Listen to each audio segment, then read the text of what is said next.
দীর্ঘ ৩০ বছর ধরে ৪ চাকার গাড়িতে চড়ে এক হাত দিয়ে ঠেলে ঠেলে প্রতিদিন এভাবেই সেহরি খেতে ডেকে তোলেন পুরো এলাকাবাসীকে। ৪ চাকা বিয়ারিং এর গাড়ি এক হাত দিয়ে ঠেলি ঠেলি অলিগলি দিয়ে আমি জাগিয়ে দিয়ে যাই। জন্ম থেকে পঙ্গু মনসুর আলী রংপুর নগরীর এক বিস্ময়কর মানুষ। ঝড় বৃষ্টি, শীতের কুয়াশা, তীব্র গরম কিংবা তুফানের তোয়াক্কা না করে প্রতি বছর গভীর রাতে কুপির আলোয় রোজাদারদের সেহরির জন্য জাগিয়ে তোলেন তিনি।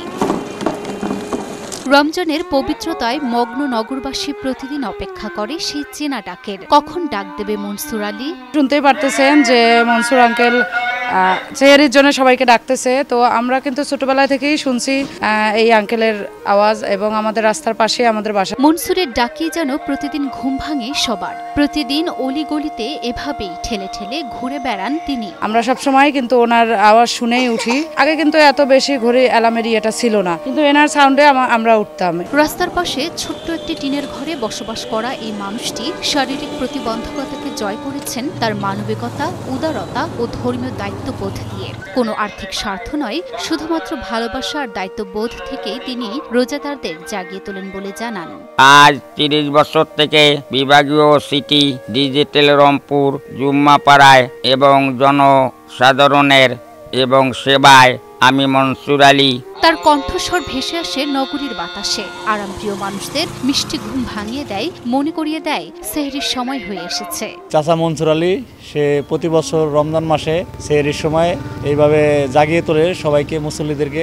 একসময় রংপুর নগরীতে কাফেলা ঘুরে রোজাদারদের ডাকত, এখন মসজিদের মাইকে ঘোষণা হয়। তবুও মনসুর আলী নিজের দায়িত্ব ভুলে যান না। তার হাতের তৈরি কাঠের ৪ চাকার গাড়িতে চড়ে প্রতিদিন গভীর রাতে বেরিয়ে পড়েন শহরের পথে। প্রায় ২ থেকে আড়াই ঘন্টা পর্যন্ত সেইভাবে ডাকে, পুরো মহল্লা ঘুরে। আসলে বিষয়টা খুব ভালো লাগে। কষ্ট, দুর্ভোগ কিছুই থামাতে পারে না মনসুরকে। শুধু রমজান মাসেই নয়, শবে বরাত, শবে মিরাজ সহ অন্যান্য নফল রোজার দিনেও তিনি মানুষের দাঁড়ে দাঁড়ে যান, কণ্ঠ ছড়িয়ে দেন নিশুতি রাতে। উনি তো সেহরি তো ডাকতেইছে, আর যে বছরে আপনার সবাই বরাত, সবাই কদর, এগুলো সবসময় আসিও আগে জনগণকে ডাকে যায়। মনসুরের ডাক শোনার পর শিশুরা ঘর থেকে ছুটে আসে। মানুষ জানালায় দাঁড়িয়ে দেখে এই অদম্য মানুষটিকে। মনসুরের মধ্যরাতের ডাকাডাকি যেন রংপুর নগরীর এক ঐতিহ্য হয়ে উঠেছে। নামাজের রাত আপনারা জাগুন, আপনারা নামাজ পড়ুন। সেহরির সময় আসিয়া প্রত্যেক দিন আপনার সারা বছরে ডাকাডাকি করি জনগণকে ডাকায়। এলাকাবাসীদের ভালোবেসে প্রতিদিন ঘুম থেকে জেগে সবার ঘুম ভাঙান মনসুর।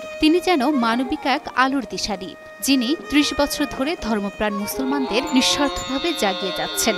প্রতিবারই আমাদের জাগিয়ে তুলে, এটা আমাদের অনেক ভীষণ ভালো লাগে। প্রায় ৩০ বছর ধরে উনি এই কাজটা করতেছে, এই জন্য ওনাকে আমি ধন্যবাদ দিই। এই ভালোবাসার গল্প, এই মানবিকতার দৃষ্টান্ত শুধু রংপুর নয়, সারা বাংলাদেশের জন্য এক অনুপ্রেরণা। মনসুর আলীর মতো মানুষই প্রমাণ করে আত্মত্যাগ ও সেবার মধ্যেই মানবতার প্রকৃত সৌন্দর্য লুকিয়ে আছে।